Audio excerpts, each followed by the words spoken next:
Brewster here, new episode of Chordplay. This is the Chords of Queens of the Stone Age, and I've had some requests to feature some of Josh Homme's music. And Queens of the Stone Age formed in Palm Desert, California in 1996, and that wasn't too long after Josh left the band Caius, the desert rock group he helped co-found in the late 80s. And Queens of the Stone Age just blew up in the early 2000s, thanks to albums like Rated R and Songs for the Deaf. They've had 7 studio albums, 1 live album, a handful of EPs. And their music's really infectious and interesting, kind of avant-garde and experimental, but I'm definitely a big fan.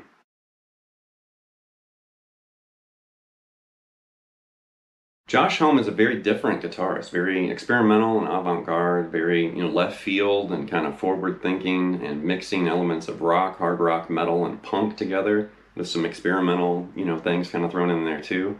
Very dynamic and interesting. He's always doing something very unusual on the guitar. And I think that's why I really noticed him, where it kind of stood out. And I heard Caius, I heard Queens of the Stone Age, and then Crooked Vultures and some of this stuff, Eagles of Death Metal and some of these bands he's worked with. And it's just really interesting the way he grabs a guitar and the things he plays, it's very different. It's not a typical guitarist approach. But I like that. It opens my mind to some different possibilities and ideas.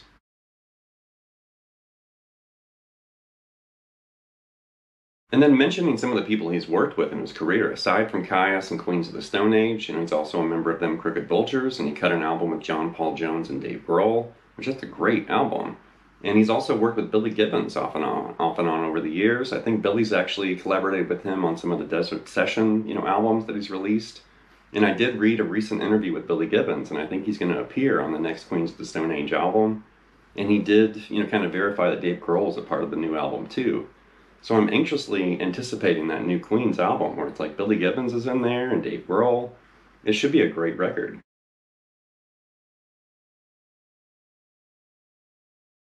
So this episode's a continuation of this 2-whole step down tuning, or C tuning, and we first saw that in the previous Chordplay episode, The Chords of Catatonia, and here we are using it again for Queens of the Stone Age.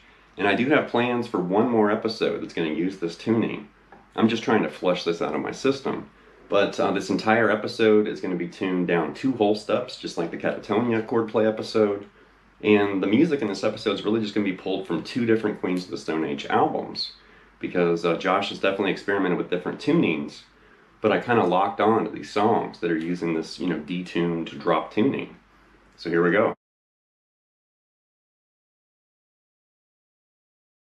The opening, that's the song Regular John from the first Queens of the Stone Age album. And if you haven't heard that first album in a while, go back and listen to it again. Because honestly, I hadn't listened to it in years. And then when I was putting this episode together, I was listening to it regularly. And it was hitting me totally different. Where I thought, man, I don't remember it hitting like this. And I know the album hasn't changed. They didn't re-record anything. So that means I've changed. Like my appreciation for it grew. Where I thought, man, I forgot how great this album was. But Regular John, it's really obnoxious. You got this E5. And that's just being banged on the entire time. So I just looped that with the TC Electronic Ditto looper, like this. And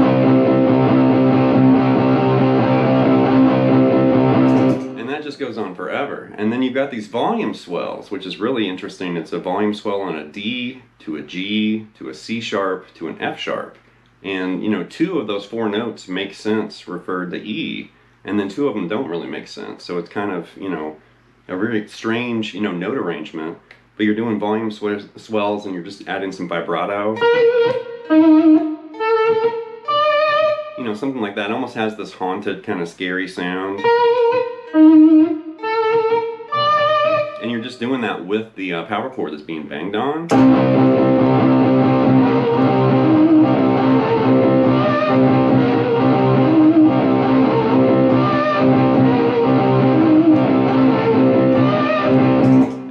hear like another guitar kind of join in with that power chord because it gets all beefed up. And then you hear this very signature Josh Homme kind of riff, and it reminds me of Kayak's big time. But he's way up here and he's doing...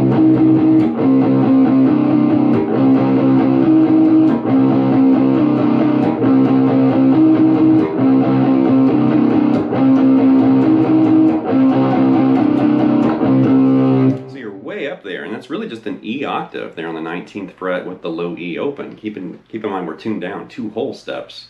So that's actually a C, you know, as far as the pitch. Way up there, but it's 4 times on that E, and then you're going to basically move up to that G note and play that 3 times with the low E open. And then go back to that E, and then you're going to basically play F sharp 3 times the second time.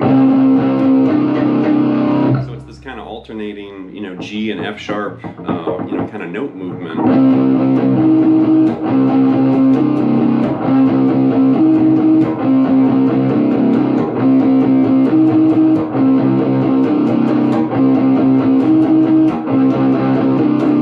And then you're right back to that E power chord again.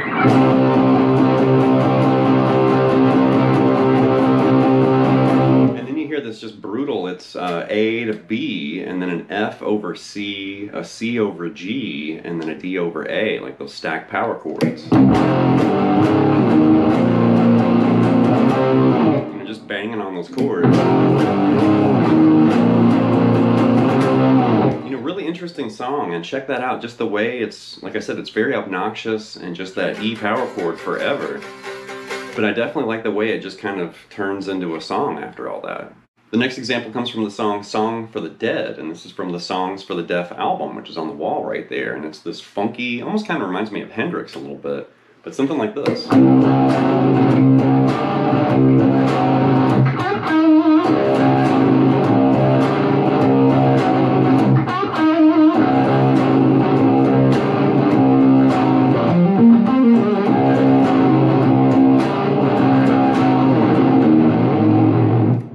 So it's very obnoxious. It's going to wake the neighbors if you play this in the middle of the night. But you've got an E flat 5, and you're just kind of banging and bouncing off that low E.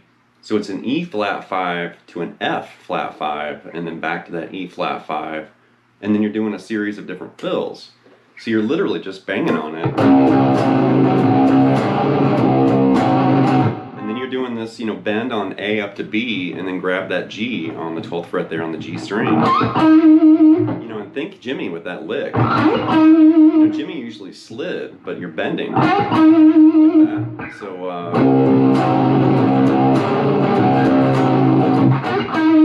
and then do it again.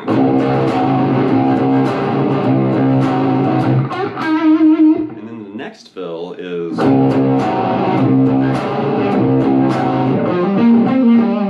really cool fill right there. So A to B, D to B, and then that, and that E to D back to that B. Tons of attitude right there.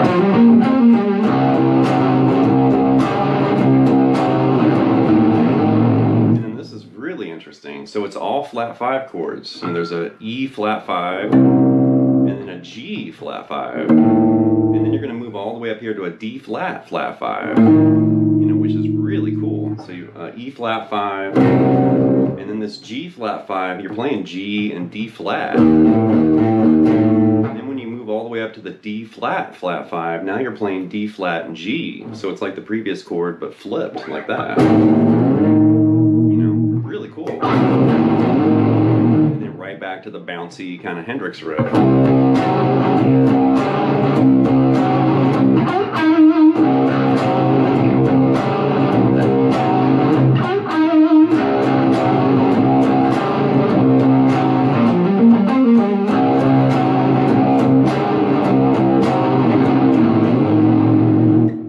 Next up is the Song for the Deaf, and this comes from the Songs for the Deaf album. This totally reminds me of Tool, one of my favorite Queens of the Stone Age songs, and it's something like this.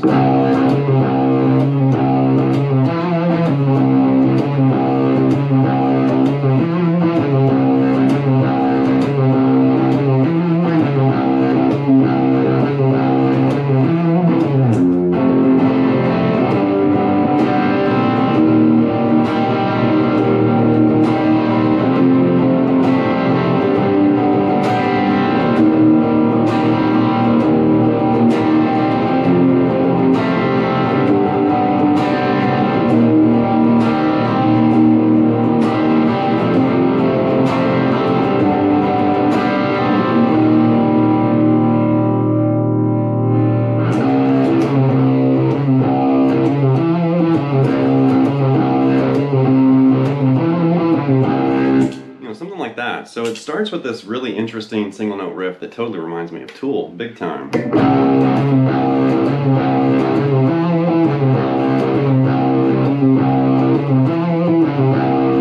Really tasty right there, and it's really simple, really. But great music doesn't have to be hard to play, and that's really easy to play, but it rocks out, you know, it's a great riff. And then when it changes, you definitely hear chords being strummed. And right there, you're basically playing an A add 9. So think of, you know, A major, but lift up the bar, play the B and the high E open. And that open B string is your 9. So there's A add 9. Take that, move it up a whole step, there's B, and that's basically a B11 right there. And the high E is the 4th or 11 there. That move down to G and play the same thing. And now that's a G6 right there, and the high E is the 6th of G. So A at 9, B11, and G6. And he's doing this kind of gradual strum where it's the lower strings and then one more like the open, like the bottom 3, and then the bottom 4. Then all 6. And kind of do that with each chord.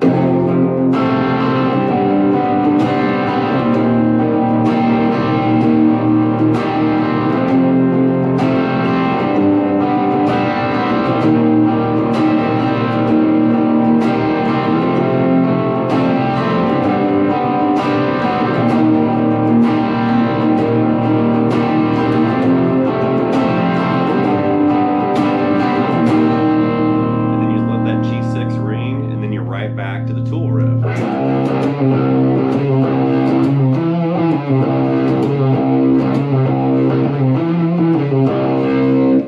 Next up is the song Avon, so we're back on the first Queens of the Stone Age album, and it's a really simple riff, but I like the way it gradually kind of mutates and then morphs into something completely different. Something like this.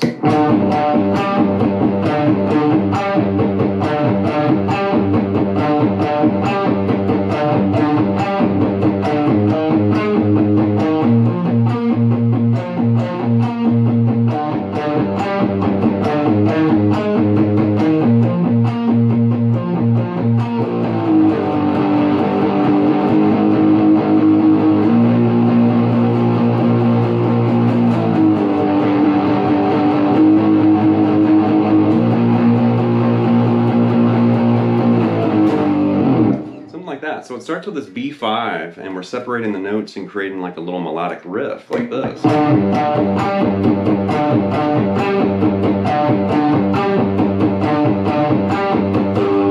you're really just kind of moving back and forth between the notes in that chord. And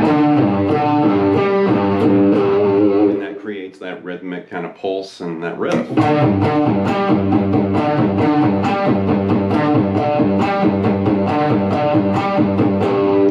It starts moving up. It's really unusual because you're doing that B riff. You're going to grab that F sharp one more time and then move to C and do the same riff that we just did in B, but now in the key of C, like this. Right there, after you do it in C, you want to grab that G note and then move to D5 and do the same thing in D5 right there.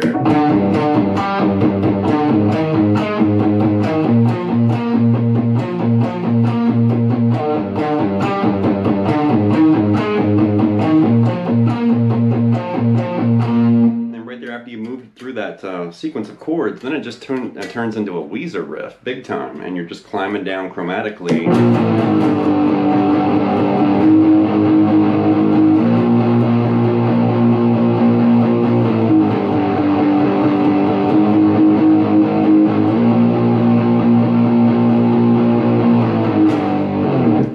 Next up is No One Knows from Songs of the Deaf, and it's definitely a big hit for the band. Something like this.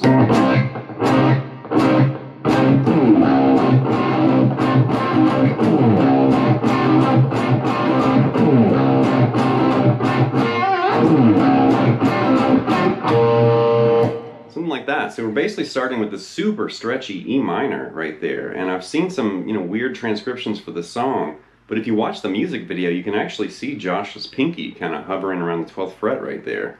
So I think that is what he's doing. super stretch. So it's E, B, grab that G note, and then stretch up and grab that high E right there on the high E string. So that's a big stretch. You might have to kind of hike that pinky up there to get that E, but you can definitely hear it's part of the chord. And then slide off that G note there on the 15th fret low E. So right there, it's basically an E sus4 to E minor. Right? You're kind of moving that A to G back there. And then after you get to that G note, then it's just an E5, right? Like that. And you keep doing that big slide off there from that G note.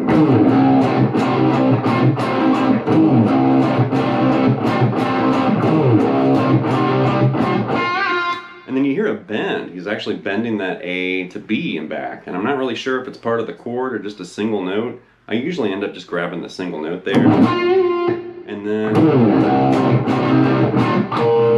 at the end there, you just grab that harmonic on the 7th fret, G and the B string, let that ring for a second. And then it's like a, you know, hard rock waltz. But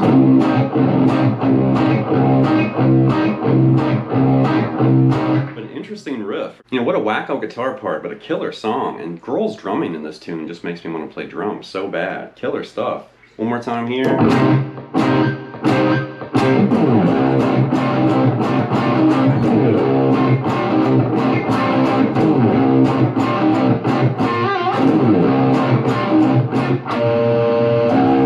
Last up is another one of my favorite Queens of the Stone Age songs. This is The Sky is Falling, which is also from the Songs of the Deaf album. Killer tune. I've actually seen some different transcriptions of this, you know, in different tunings. But I believe this is the way Josh actually plays it, like this.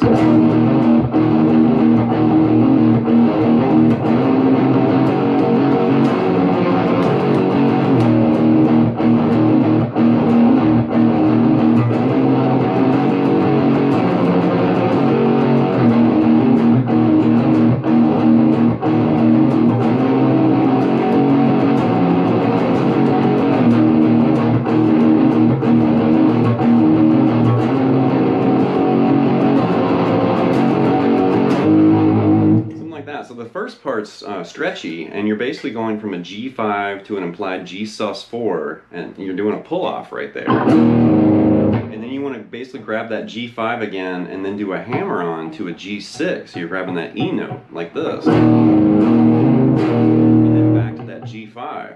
So I turn that into, I don't actually know if Josh plays it that way, but that's how I like to play it, because it's a good challenge, you know, for your fret hand. It's a workout to do that. Back to that C, and then hammer on up to that E, and then back to G.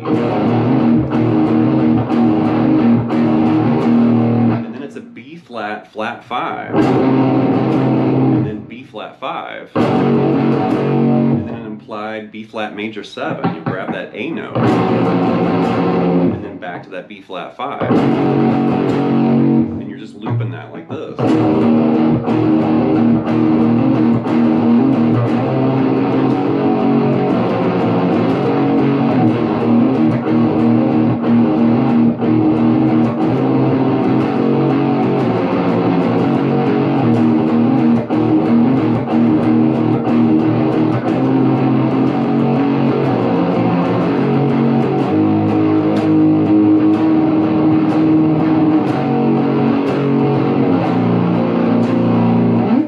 Song, and I love that guitar part because it's weird, and I love that, you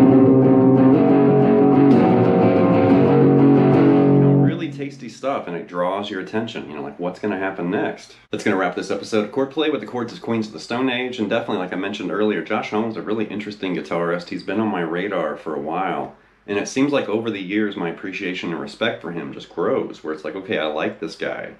He's kind of, you know, different, a little dark at times. But I like that. I'm kind of a dark person at times too. And his music's interesting, you know, great front man. I love his falsetto vocals, you know, very distinct and kind of a signature sound. And then when he grabs the guitar, he just whips out all these really different ideas and effects and fuzzy tones and, you know, great stuff. And if you're a Kyuss fan, I am going to follow this episode with the Chordplay episode for the Chords of Kyuss. Definitely an underappreciated, almost forgotten 90s band.